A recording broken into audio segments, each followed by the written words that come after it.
Why? Because they're socialist. That's why. Because they have a powerful governmental apparatus. On top of that, a powerful communist political party that makes sure they concentrate their resources on the very development that has made them a competitive powerhouse.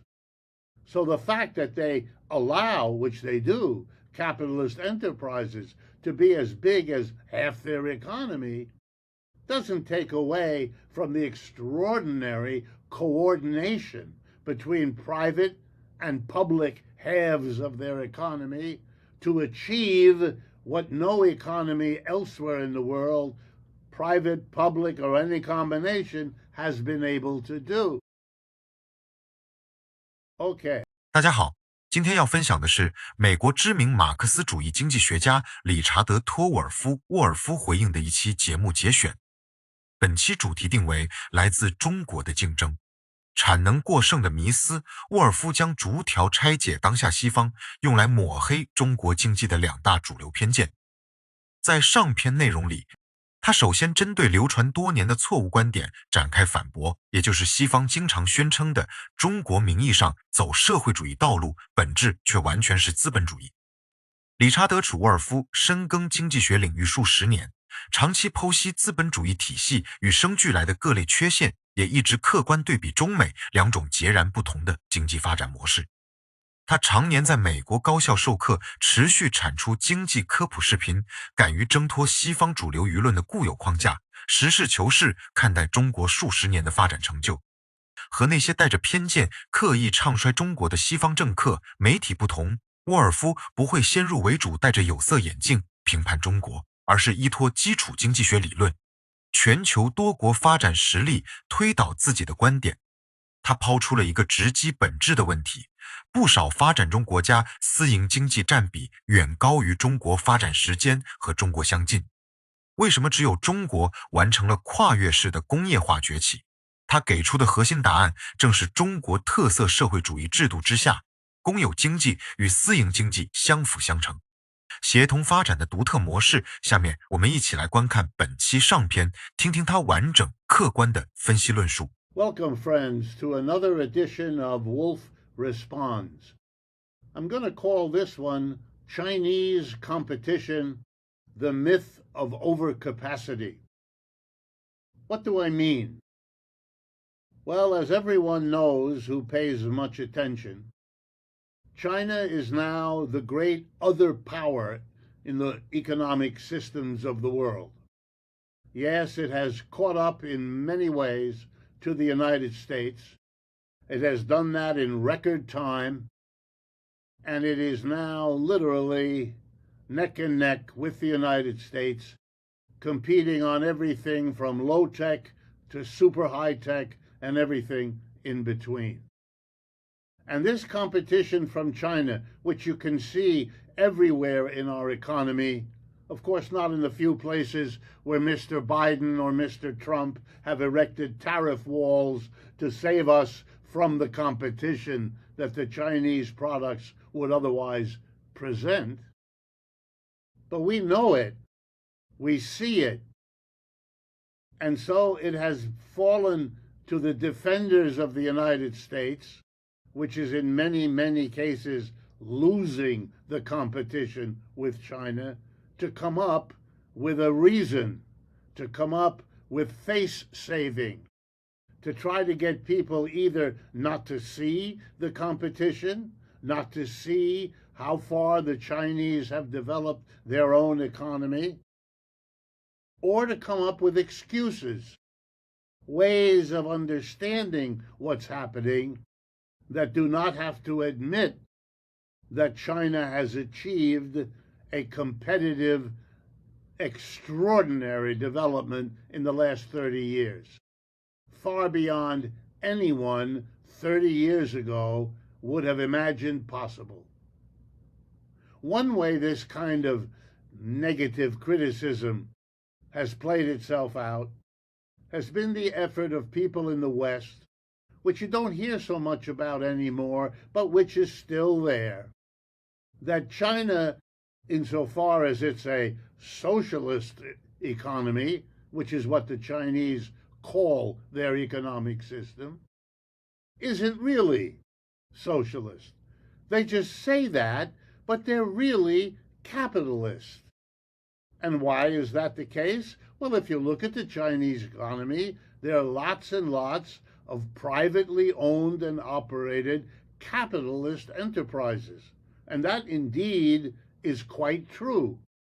Roughly half of the Chinese economy these days is a private capitalist economy, where the individual capitalists, the shareholders in their big companies, are private individuals, some of whom are Chinese and some of whom are foreigners, including quite a few Americans.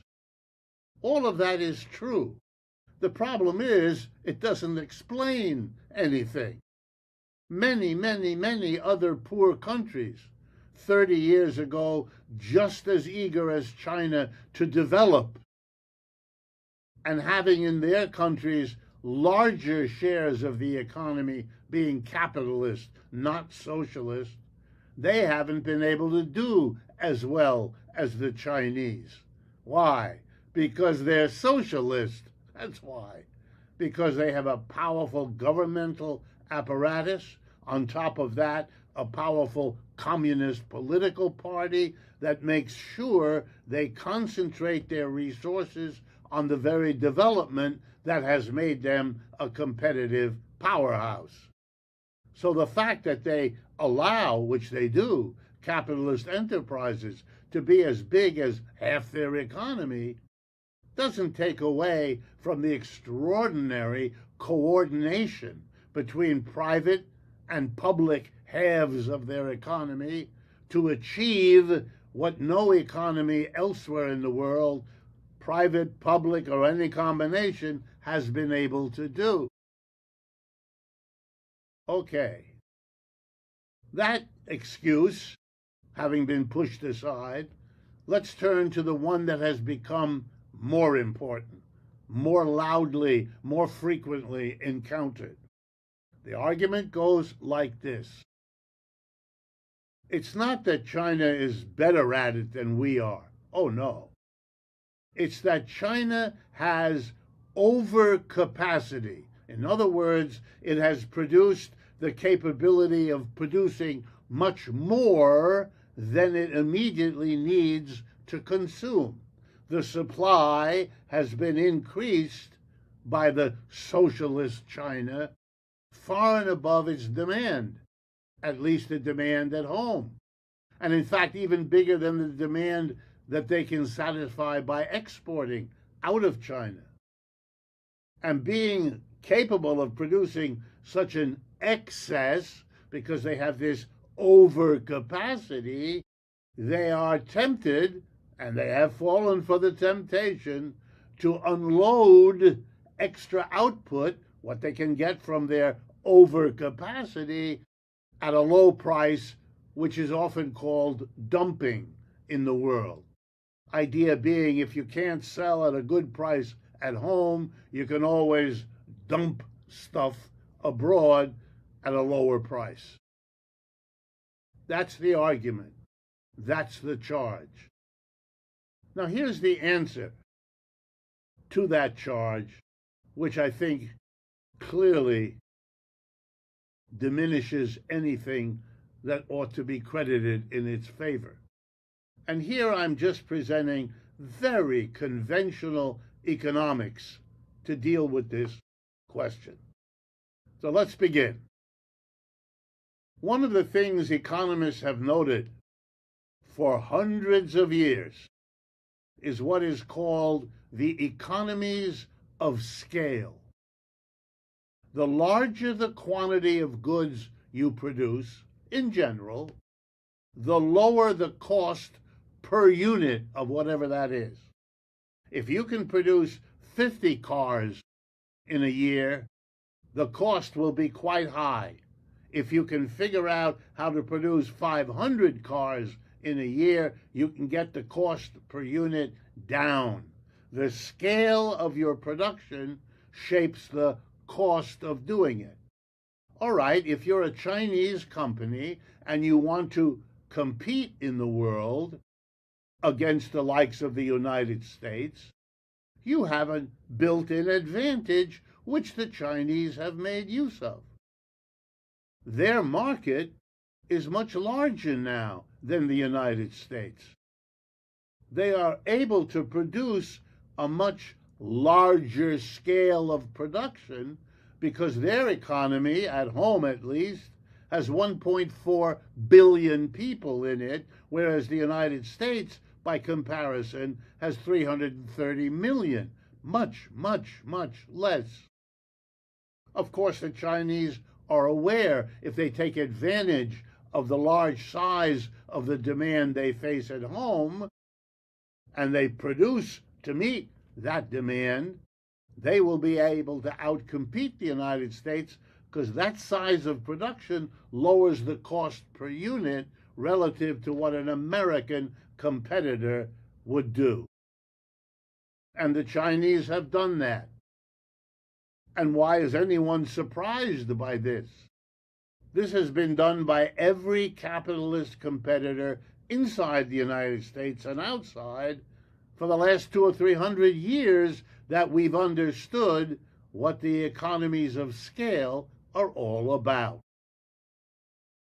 Number two, it is very common for capitalist enterprises, whether they're privately owned or publicly owned, to try to break into new markets inside their country, around the world, by putting their goods out for sale.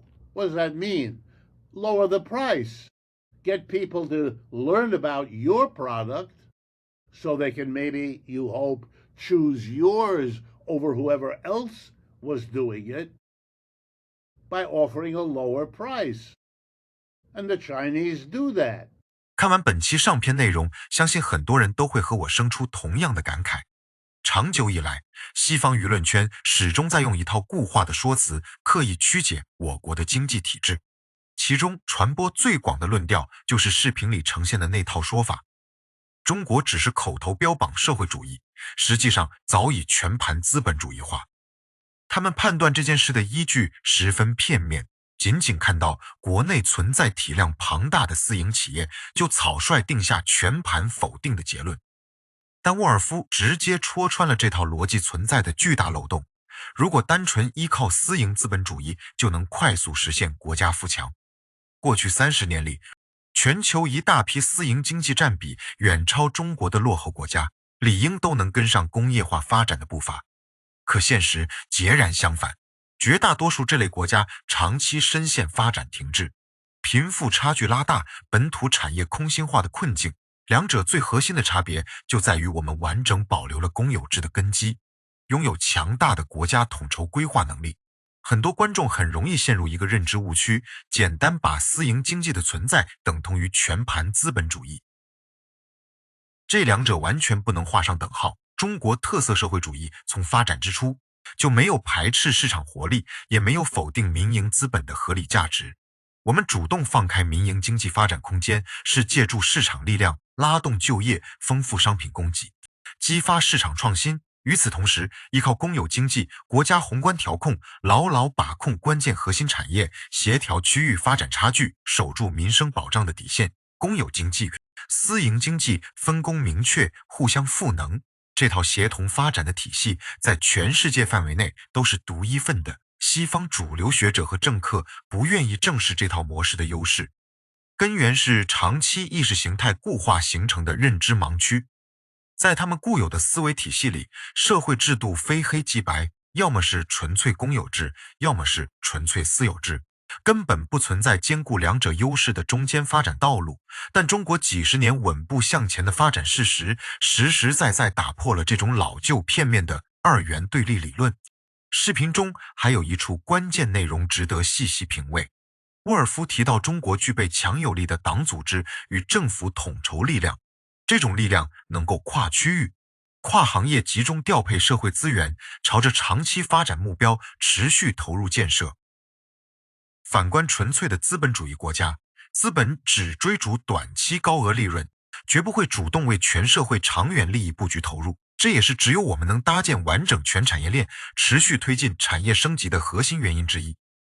在上篇的末尾，沃尔夫还引出了如今西方炒作的愈发激烈的新借口，也就是所谓中国产能过剩的说法。他们把中国依托14亿庞大本土市场形成的规模经济优势，刻意歪曲成恶意倾销、无序扩张。